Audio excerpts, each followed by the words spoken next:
ಆಕಾಶವಾಣಿ ವಾರ್ತೆಗಳು ಓದುತ್ತಿರುವವರು ಶಾಂತಲಾ ಜಯಪ್ರಕಾಶ್. ಮುಖ್ಯಾಂಶಗಳು: ದೇಶದ ಪ್ರಗತಿಯಲ್ಲಿ ನಾರಿ ಶಕ್ತಿಯ ಪಾತ್ರ ಶ್ಲಾಘನೀಯ, ಪ್ರಧಾನಿ ನರೇಂದ್ರ ಮೋದಿ. ಇಂಧನ ಕಾಳಸಂತೆ ತಡೆಗೆ ಕ್ರಮ, ಚಿಲ್ಲರೆ ಮಳಿಗೆಗಳಲ್ಲಿ ಬೃಹತ್ ಪ್ರಮಾಣದ ಪೆಟ್ರೋಲ್, ಹೈಸ್ಪೀಡ್ ಡೀಸೆಲ್ ಖರೀದಿಗೆ ಕೇಂದ್ರ ಸರ್ಕಾರ ನಿರ್ಬಂಧ. ಅಮರನಾಥ್ ಯಾತ್ರೆಯ ಸಿದ್ಧತೆ ಪರಿಶೀಲನೆಗೆ ಕೇಂದ್ರ ಸಚಿವ ಅಮಿತ್ ಶಾ ನೇತೃತ್ವದಲ್ಲಿ ಸಭೆ. ಆಸ್ಟ್ರೇಲಿಯನ್ ಓಪನ್ ಬ್ಯಾಡ್ಮಿಂಟನ್, ಭಾರತದ ಪಿವಿ ಸಿಂಧು ಸೆಮಿಫೈನಲ್ಸ್ಗೆ ಲಗ್ಗೆ. ಹಾಗೂ ಇಂದಿನಿಂದ 10ನೇ ಆವೃತ್ತಿಯ ಐಸಿಸಿ ಮಹಿಳಾ ಟಿ20 ಕ್ರಿಕೆಟ್ ವಿಶ್ವಕಪ್ ಆರಂಭ. ಶ್ರೀಲಂಕಾ ಇಂಗ್ಲೆಂಡ್ ನಡುವೆ ಉದ್ಘಾಟನಾ ಪಂದ್ಯ. ವಾರ್ತೆಗಳ ವಿವರ. ಹಣಕಾಸು ಒಳಗೊಳ್ಳುವಿಕೆ, ಉದ್ಯಮಶೀಲತೆ, ಶಿಕ್ಷಣ, ಆರೋಗ್ಯ, ನೈರ್ಮಲ್ಯ, ವಸತಿ, ಕ್ರೀಡೆ, ವಿಜ್ಞಾನ ಮತ್ತು ಆಡಳಿತ ಸೇರಿದಂತೆ ವಿವಿಧ ಕ್ಷೇತ್ರಗಳಲ್ಲಿ ಮಹಿಳೆಯರು ಮುಂಚೂಣಿ ಪಾತ್ರ ವಹಿಸುತ್ತಿದ್ದಾರೆ ಎಂದು ಪ್ರಧಾನಿ ನರೇಂದ್ರ ಮೋದಿ ಶ್ಲಾಘಿಸಿದ್ದಾರೆ. ಈ ಕುರಿತು ಸಾಮಾಜಿಕ ಮಾಧ್ಯಮದಲ್ಲಿ ಸಂದೇಶ ಹಂಚಿಕೊಂಡಿರುವ ಅವರು, ಡ್ರೋನ್ ತಂತ್ರಜ್ಞಾನದಂತಹ ಉದಯೋನ್ಮುಖ ಕ್ಷೇತ್ರಗಳಲ್ಲಿ ಮಹಿಳೆಯರು ಹೆಚ್ಚುತ್ತಿರುವ ಭಾಗವಹಿಸುವಿಕೆಯು ದೇಶದ ಅಭಿವೃದ್ಧಿಯ ಚಿತ್ರಣವನ್ನೇ ಬದಲಿಸುತ್ತಿದೆ ಮತ್ತು ಹೊಸ ಅವಕಾಶಗಳ ಬಾಗಿಲುಗಳನ್ನು ತೆರೆಯುತ್ತಿದೆ ಎಂದು ತಿಳಿಸಿದ್ದಾರೆ.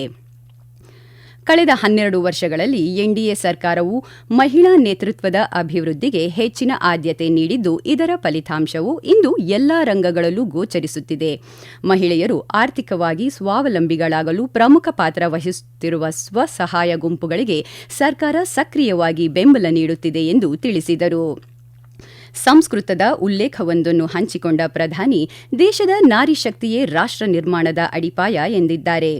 ದೇಶದ ತಾಯಂದಿರು, ಸಹೋದರಿಯರು ಮತ್ತು ಪುತ್ರಿಯರು ಇಂದು ತಮ್ಮ ಅಸಾಧಾರಣ ಪ್ರತಿಭೆ ಮತ್ತು ಕೌಶಲ್ಯದ ಮೂಲಕ ಪ್ರತಿಯೊಂದು ಕ್ಷೇತ್ರದಲ್ಲೂ ಭಾರತ ಮಾತೆಯ ಕೀರ್ತಿಯನ್ನು ಹೆಚ್ಚಿಸುತ್ತಿದ್ದಾರೆ ಎಂದು ಪ್ರಧಾನಿ ಬಣ್ಣಿಸಿದ್ದಾರೆ.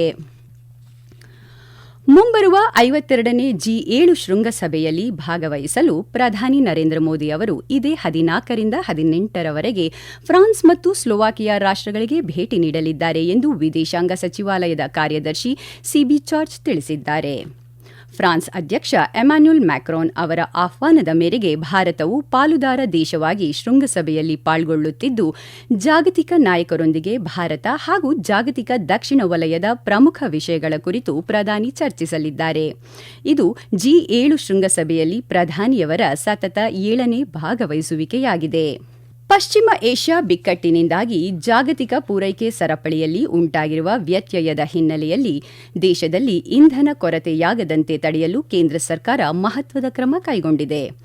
ಸಾಂಸ್ಥಿಕ, ಕೈಗಾರಿಕಾ ಮತ್ತು ವಾಣಿಜ್ಯ ಗ್ರಾಹಕರು ಚಿಲ್ಲರೆ ಮಾರಾಟ ಮಳಿಗೆಗಳಿಂದ ಪೆಟ್ರೋಲ್ ಹಾಗೂ ಹೈಸ್ಪೀಡ್ ಡೀಸೆಲ್ ಖರೀದಿಸುವುದನ್ನು ನಿರ್ಬಂಧಿಸಲಾಗಿದ್ದು, ತಮ್ಮ ಅಗತ್ಯದ ಇಂಧನವನ್ನು ಸ್ವಂತ ಗ್ರಾಹಕ ಪಂಪ್ಗಳ ಮೂಲಕವೇ ಪಡೆದುಕೊಳ್ಳುವಂತೆ ಸೂಚಿಸಲಾಗಿದೆ.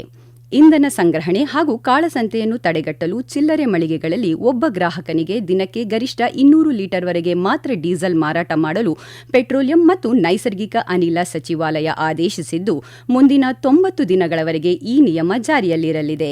ಇಂಧನ ಸದ್ಬಳಕೆ ಮತ್ತು ರೈತರು ಸೇರಿದಂತೆ ಸಾಮಾನ್ಯ ಗ್ರಾಹಕರಿಗೆ ಕೈಗೆಟುಕುವ ದರದಲ್ಲಿ ನಿರಂತರ ಪೂರೈಕೆಯನ್ನು ಕಾಯ್ದುಕೊಳ್ಳಲು ಈ ತಾತ್ಕಾಲಿಕ ಕ್ರಮ ಅನಿವಾರ್ಯವಾಗಿದೆ ಎಂದು ಸರ್ಕಾರ ಸ್ಪಷ್ಟಪಡಿಸಿದ್ದು, ತೈಲ ಮಾರಾಟ ಕಂಪನಿಗಳು ಈ ಆದೇಶವನ್ನು ಕಟ್ಟುನಿಟ್ಟಾಗಿ ಪಾಲಿಸುವಂತೆ ನಿರ್ದೇಶಿಸಿದೆ.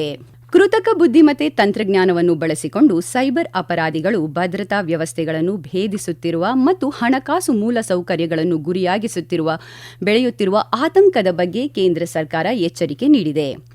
ಕೇಂದ್ರ ಗೃಹ ಸಚಿವಾಲಯದ ವ್ಯಾಪ್ತಿಯಲ್ಲಿರುವ ಭಾರತೀಯ ಸೈಬರ್ ಅಪರಾಧ ಸಮನ್ವಯ ಕೇಂದ್ರ ಈ ಕುರಿತು ಪ್ರಕಟಣೆ ಹೊರಡಿಸಿದ್ದು, ಕೃತಕ ಬುದ್ಧಿಮತ್ತೆ ತಂತ್ರಜ್ಞಾನಗಳ ಮೂಲಕ ಬ್ಯಾಂಕಿಂಗ್ ಮತ್ತು ಡಿಜಿಟಲ್ ಸೇವೆಗಳಲ್ಲಿ ಪ್ರಮುಖವಾಗಿರುವ ಮುಖದ ಗುರುತಿಸುವಿಕೆ ಹಾಗೂ ವಿಡಿಯೋ ಕೆವೈಸಿ ಪ್ರಕ್ರಿಯೆಗಳನ್ನು ವಂಚಿಸಿ ಅನಧಿಕೃತವಾಗಿ ಖಾತೆಗಳನ್ನು ಪ್ರವೇಶಿಸಲಾಗುತ್ತಿದೆ ಎಂದು ಸಚಿವಾಲಯ ಕಳವಳ ವ್ಯಕ್ತಪಡಿಸಿದೆ. ಟಿವಿ, ರೇಡಿಯೋ ಮತ್ತು ಸಂಬಂಧಿತ ಸೇವೆಗಳಿಗೆ ಅನ್ವಯವಾಗುವ ದೂರಸಂಪರ್ಕ ನಿಯಮಗಳು 2026ರ ಕರಡು ಪ್ರತಿಯನ್ನು ಸಾರ್ವಜನಿಕರ ಸಲಹೆ ಮತ್ತು ಸಮಾಲೋಚನೆಗಾಗಿ ಕೇಂದ್ರ ಮಾಹಿತಿ ಮತ್ತು ಪ್ರಸಾರ ಸಚಿವಾಲಯ ಬಿಡುಗಡೆ ಮಾಡಿದೆ. ಹೊಸದಾಗಿ ಜಾರಿಗೆ ತರಲಾದ ದೂರಸಂಪರ್ಕ ಕಾಯ್ದೆ 2023ರ ಚೌಕಟ್ಟಿನಡಿ ಈ ಹಿಂದಿನ ಟೆಲಿಗ್ರಾಫ್ ಕಾಯ್ದೆ 1885ರ ಅಡಿಯಲ್ಲಿ ಟಿವಿ ಮತ್ತು ರೇಡಿಯೋ ಸೇವೆಗಳಿಗೆ ನೀಡಲಾಗಿದ್ದ ವಿವಿಧ ಮಾರ್ಗಸೂಚಿಗಳನ್ನು ಕ್ರೋಢೀಕರಿಸುವ ಉದ್ದೇಶದಿಂದ ಈ ಕರಡು ನಿಯಮಗಳನ್ನು ರೂಪಿಸಲಾಗಿದೆ ಎಂದು ಸಚಿವಾಲಯ ತಿಳಿಸಿದೆ. ಪಾಕ್ ಆಕ್ರಮಿತ ಕಾಶ್ಮೀರ ಪಿಒಕೆಯಲ್ಲಿ ಈದ್ಗಾ ಮೈದಾನದಲ್ಲಿ ಸಾವಿರಾರು ನಿರಾಯುಧ ಪ್ರತಿಭಟನಾಕಾರರ ಮೇಲೆ ಪಾಕಿಸ್ತಾನಿ ಸೇನೆ AK-47 ರೈಫಲ್ಗಳಿಂದ ಗುಂಡು ಹಾರಿಸಿದ್ದರಿಂದ 16 ಜನರು ಸಾವನ್ನಪ್ಪಿದ್ದಾರೆ ಮತ್ತು 37 ಜನರು ಗಾಯಗೊಂಡಿದ್ದಾರೆ. ಕೈಗೆಟುಕುವ ದರದಲ್ಲಿ ಹಿಟ್ಟು, ಅಕ್ಕಿ, ವಿದ್ಯುತ್ ಮತ್ತು ಮೂಲಭೂತ ಹಕ್ಕುಗಳ ಬೇಡಿಕೆಗಾಗಿ ನಿನ್ನೆ ಪ್ರತಿಭಟನೆ ಶಾಂತಿಯುತವಾಗಿ ಪ್ರಾರಂಭವಾದರೂ ಪಾಕಿಸ್ತಾನಿ ಸೇನೆಯು ಪ್ರತಿಭಟನಾಕಾರರ ಮೇಲೆ ಗುಂಡು ಹಾರಿಸಿದೆ. ಈ ವಾರ್ತೆಗಳನ್ನು ಆಕಾಶವಾಣಿಯಿಂದ ಕೇಳುತ್ತಿದ್ದೀರಿ. ನಮ್ಮ ಎಲ್ಲಾ ರಾಷ್ಟ್ರೀಯ ವಾರ್ತೆಗಳು ಹಾಗೂ ಪ್ರದೇಶ ಸಮಾಚಾರ ಈಗ ಆಕಾಶವಾಣಿ ನ್ಯೂಸ್ ಕನ್ನಡ ಯೂಟ್ಯೂಬ್ ಚಾನೆಲ್ನಲ್ಲಿ ಲಭ್ಯ.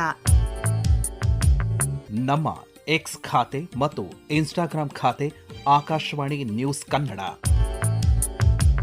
ಹೆಚ್ಚಿನ ಮಾಹಿತಿಗಾಗಿ ನಮ್ಮ ಫೇಸ್ಬುಕ್ ಖಾತೆ AIR ಕನ್ನಡ ನ್ಯೂಸ್ ಅನುಸರಿಸಿ. ಮಾಹಿತಿಯ ಹೂರಣ ವಾರದ ಕಾರ್ಯಕ್ರಮ ಪ್ರಚಲಿತ ವಿದ್ಯಮಾನ ಪ್ರತಿ ಬುಧವಾರ 9:15ಕ್ಕೆ.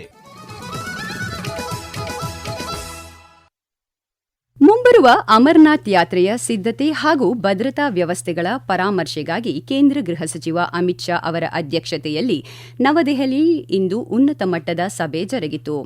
ಜುಲೈ 3ರಿಂದ ಆರಂಭವಾಗಲಿರುವ ಅಮರನಾಥ್ ಯಾತ್ರೆಯು ಆಗಸ್ಟ್ 28ರಂದು ಮುಕ್ತಾಯಗೊಳ್ಳಲಿದ್ದು, ಯಾತ್ರಾರ್ಥಿಗಳ ಸುರಕ್ಷತೆಗೆ ಕೈಗೊಳ್ಳಬೇಕಾದ ಕ್ರಮಗಳ ಕುರಿತು ಸಭೆಯಲ್ಲಿ ಸುದೀರ್ಘ ಚರ್ಚೆ ನಡೆಸಲಾಯಿತು. ಈ ಮಹತ್ವದ ಸಭೆಯಲ್ಲಿ ಭೂಸೇನಾ ಮುಖ್ಯಸ್ಥ ಜನರಲ್ ಉಪೇಂದ್ರ ದ್ವಿವೇದಿ, ರಾಷ್ಟ್ರೀಯ ಭದ್ರತಾ ಸಲಹೆಗಾರ ಅಜಿತ್ ದೋವಲ್, ಜಮ್ಮು ಮತ್ತು ಕಾಶ್ಮೀರದ ಲೆಫ್ಟಿನೆಂಟ್ ಗವರ್ನರ್ ಮನೋಜ್ ಸಿನ್ಹಾ ಸೇರಿದಂತೆ ಸಿಆರ್ಪಿಎಫ್, ಬಿಎಸ್ಎಫ್, ಸಿಐಎಸ್ಎಫ್, ಐಟಿಬಿಪಿ ಮತ್ತು ಎಸ್ಎಸ್ಪಿನಂತಹ ವಿವಿಧ ಕೇಂದ್ರೀಯ ಸಶಸ್ತ್ರ ಪೊಲೀಸ್ ಪಡೆಗಳ ಮಹಾನಿರ್ದೇಶಕರು ಉಪಸ್ಥಿತರಿದ್ದರು. ಒಮನ್ ಕರಾವಳಿಯ ಬಳಿ ಪಲಾವ್ ಧ್ವಜ ಹೊಂದಿದ ತೈಲ ನೌಕೆಯ ಮೇಲೆ ನಡೆದ ದಾಳಿಯನ್ನು ವಿಶ್ವಸಂಸ್ಥೆಯ ಪ್ರಧಾನ ಕಾರ್ಯದರ್ಶಿ ಆಂಟೋನಿಯೋ ಗುಟೆರಸ್ ಮತ್ತು ಅಂತಾರಾಷ್ಟ್ರೀಯ ಕಡಲ ಸಂಸ್ಥೆಯ IMO ಪ್ರಧಾನ ಕಾರ್ಯದರ್ಶಿ ಆರ್ಸೆನಿಯಾ ಡೊಮಿಂಗ್ಯುಜ್ ತೀವ್ರವಾಗಿ ಖಂಡಿಸಿದ್ದಾರೆ. ಈ ಭೀಕರ ದಾಳಿಯಲ್ಲಿ 3 ಭಾರತೀಯ ನಾವಿಕರು ಸಾವನ್ನಪ್ಪಿದ್ದರು. ಜಾಗತಿಕ ಸಂಘರ್ಷದ ಉಲ್ಬಣದ ಬಗ್ಗೆ ವಿಶ್ವಸಂಸ್ಥೆಯ ಪ್ರಧಾನ ಕಾರ್ಯದರ್ಶಿಯವರ ವಕ್ತಾರ ಸ್ಟೀಫನ್ ಡುಜಾರಿಕ್ ತೀವ್ರ ಕಳವಳ ವ್ಯಕ್ತಪಡಿಸಿದ್ದಾರೆ. ಭೀಕರ ಅಹಮದಾಬಾದ್ ವಿಮಾನ ದುರಂತ ಸಂಭವಿಸಿ 1 ವರ್ಷ ಪೂರೈಸಿದ ಹಿನ್ನೆಲೆಯಲ್ಲಿ ಮೃತರ ಕುಟುಂಬಸ್ಥರು ಮತ್ತು ಸ್ಥಳೀಯರು ಇಂದು ಅಪಘಾತದ ಸ್ಥಳದಲ್ಲಿ ಜಮಾಯಿಸಿ ಭಾವಪೂರ್ಣ ಶ್ರದ್ಧಾಂಜಲಿ ಸಲ್ಲಿಸಿದರು. ಭಾರತದ ಬ್ರಿಟಿಷ್ ಹೈಕಮಿಷನರ್ ಲಿಂಡಿ ಕ್ಯಾಮರೂನ್ ಅವರು ಸಹ ಸ್ಥಳಕ್ಕೆ ಭೇಟಿ ನೀಡಿ ಮೃತರಿಗೆ ಗೌರವ ನಮನ ಅರ್ಪಿಸಿದರು. 2025 ಜೂನ್ 12ರಂದು ಏರ್ ಇಂಡಿಯಾ AI-171 ವಿಮಾನವು ಮೇಘನಿ ನಗರದ ವೈದ್ಯಕೀಯ ವಿದ್ಯಾರ್ಥಿ ನಿಲಯ ಸಂಕೀರ್ಣಕ್ಕೆ ಅಪ್ಪಳಿಸಿ ಸುಮಾರು 260 ಜನ ಮೃತಪಟ್ಟರು.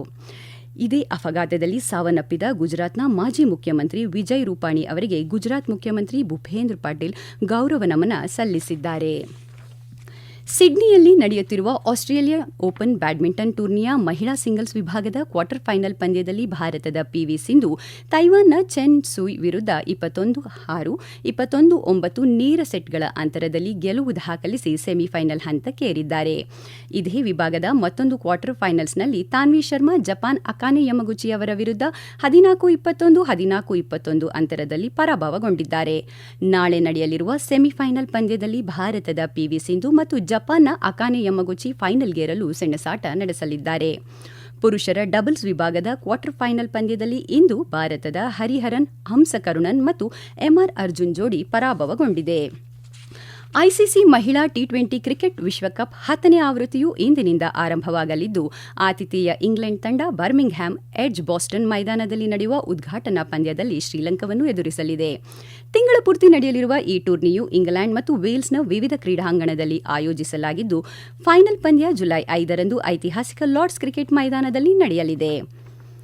ಹರ್ಮನ್ ಪ್ರೀತ್ ಕೌರ್ ನೇತೃತ್ವದ ಭಾರತೀಯ ಮಹಿಳಾ ತಂಡವು ಭಾನುವಾರ ತನ್ನ ಸಾಂಪ್ರದಾಯಿಕ ಎದುರಾಳಿ ಪಾಕಿಸ್ತಾನ ವಿರುದ್ಧದ ಪಂದ್ಯದಿಂದ ತನ್ನ ಅಭಿಯಾನವನ್ನು ಆರಂಭಿಸಲಿದೆ. ಟೂರ್ನಿಯ ಇತಿಹಾಸದಲ್ಲೇ ಮೊದಲ ಬಾರಿಗೆ 12 ತಂಡಗಳು ಸ್ಪರ್ಧಿಸಲಿದ್ದು, 7 ಕ್ರೀಡಾಂಗಣಗಳಲ್ಲಿ ಒಟ್ಟು 33 ಪಂದ್ಯಗಳು ನಡೆಯಲಿವೆ. ಇದರಿಂದಾಗಿ ಇದು ಇದುವರೆಗಿನ ಅತಿ ದೊಡ್ಡ ಐಸಿಸಿ ಮಹಿಳಾ T20 ವಿಶ್ವಕಪ್ ಆವೃತ್ತಿಯಾಗಿದೆ.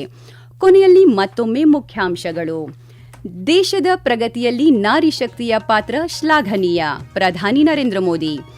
ಇಂಧನ ಕಾಳಸಂತೆ ತಡೆಗೆ ಕ್ರಮ, ಚಿಲ್ಲರೆ ಮಳಿಗೆಗಳಲ್ಲಿ ಬೃಹತ್ ಪ್ರಮಾಣದ ಪೆಟ್ರೋಲ್, ಹೈಸ್ಪೀಡ್ ಡೀಸೆಲ್ ಖರೀದಿಗೆ ಕೇಂದ್ರ ಸರ್ಕಾರ ನಿರ್ಬಂಧ. ಅಮರನಾಥ್ ಯಾತ್ರೆಯ ಸಿದ್ಧತೆ ಪರಿಶೀಲನೆಗೆ ಕೇಂದ್ರ ಸಚಿವ ಅಮಿತ್ ಶಾ ನೇತೃತ್ವದಲ್ಲಿ ಸಭೆ. ಆಸ್ಟ್ರೇಲಿಯಾ ಓಪನ್ ಬ್ಯಾಡ್ಮಿಂಟನ್, ಭಾರತದ ಪಿವಿ ಸಿಂಧು ಸೆಮಿಫೈನಲ್ಸ್ಗೆ ಲಗ್ಗೆ. ಹಾಗೂ ಇಂದಿನಿಂದ 10ನೇ ಆವೃತ್ತಿಯ ಐಸಿಸಿ ಮಹಿಳಾ ಟಿ20 ಕ್ರಿಕೆಟ್ ವಿಶ್ವಕಪ್ ಆರಂಭ. ಶ್ರೀಲಂಕಾ, ಇಂಗ್ಲೆಂಡ್ ನಡುವೆ ಉದ್ಘಾಟನಾ ಪಂದ್ಯ. ಇಲ್ಲಿಗೆ ವಾರ್ತಾ ಪ್ರಸಾರ ಮುಕ್ತಾಯವಾಯಿತು. ನಮ್ಮ ಮುಂದಿನ ವಾರ್ತಾ ಪ್ರಸಾರ ಮಧ್ಯಾಹ್ನ 2:30ಕ್ಕೆ.